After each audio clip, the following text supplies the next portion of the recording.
Now I'm getting an alarm saying augmentation below limit set.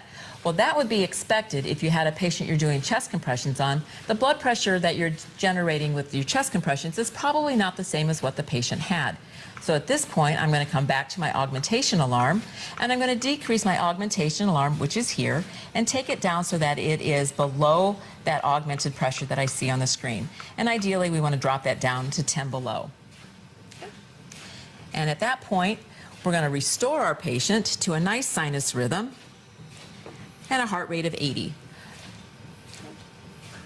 And you'll see that soon the balloon pump is going to go back from pressure trigger back into ECG, and we can continue to manage and monitor our patient. Let's talk a little about the balloon pressure waveform and how we can use that. You see again, it's a nice chair. It has the inflation, there's where the balloon is staying inflated, and then the deflation. That balloon pressure waveform can be very helpful when you're looking at whether or not you have a kink in the catheter. So notice that now it's starting to round. So if your patient is starting to bend their leg, you can sometimes see that it becomes rounded, and if it becomes completely rounded over, you get an alarm. The alarm is telling me right now IAB catheter restriction.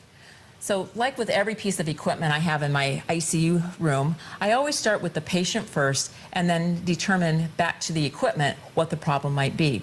So as I'm looking at this particular patient, I'm going to check his groin site, and I notice that the patient has been bending his leg. So after reminding the patient to keep their leg straight, I'm going to do what is necessary according to hospital policy to help remind them to keep that leg straight. Once you straighten the leg, then I'm going to go ahead and hit start.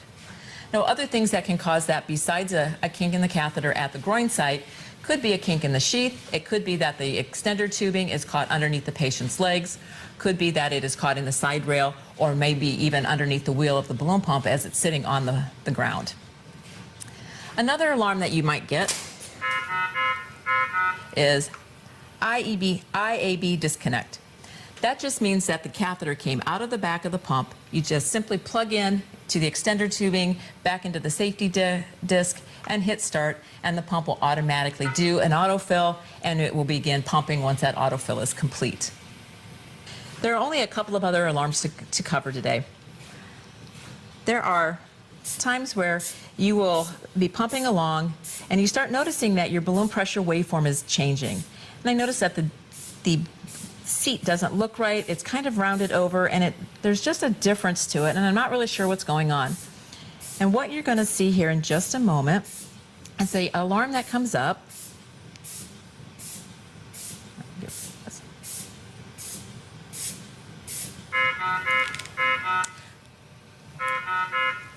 Once again, let's mute the alarm. When you get a gas loss in IAB circuit, the first thing you need to check for is an actual leak in the catheter itself. That can happen if the catheter becomes abraded by plaque inside of the aorta. What you would notice is in the extracorporeal tubing, the clear tubing here that is attached to this Y fitting, not the arterial line, this is where the helium shuttles back and forth. And if you notice any discoloration in this portion of the tubing, it could look like betadine, it could look like rust, it could be bright red, it could also be black peppery flakes. Any discoloration in this is an indicator that the balloon has become penetrated by plaque and that there is a leak. At that point, you need to stop pumping, notify the physician, and be prepared to remove the catheter.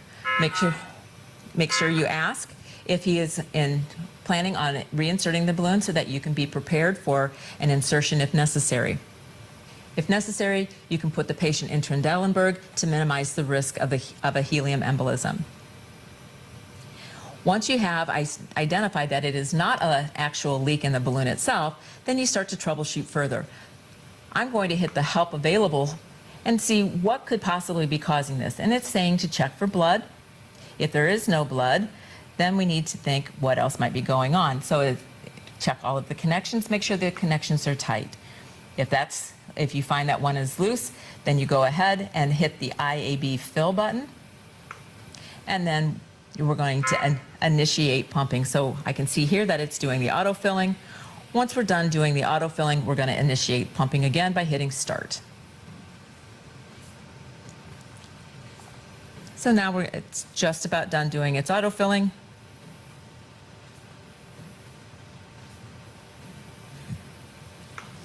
and then we hit start. And I can exit out of the help screen. There is a help screen available for every alarm that goes off. Never hesitate to hit that. It's got great ideas in there on how to troubleshoot and what could be potential causes as well as potential fixes for the alarm. So one other alarm that we talked about was the augmentation below limit set. So when you look at a patient and you're looking at the augmentation, this is a pretty extreme example, but you can see how the augmentation is less than my systolic pressure. That's called suboptimal augmentation. There are many different things that can affect your augmentation, and if you are interested in learning more, we do have a video on our Getting a Training site that goes in depth into factors that affect the augmentation. Very briefly, I think the majority of them are going to be patient related, so you always want to look for a fixable cause, which could be a patient who's become tachycardic, you've been weaning drips, their SVRs have changed. Those are to mention just a few.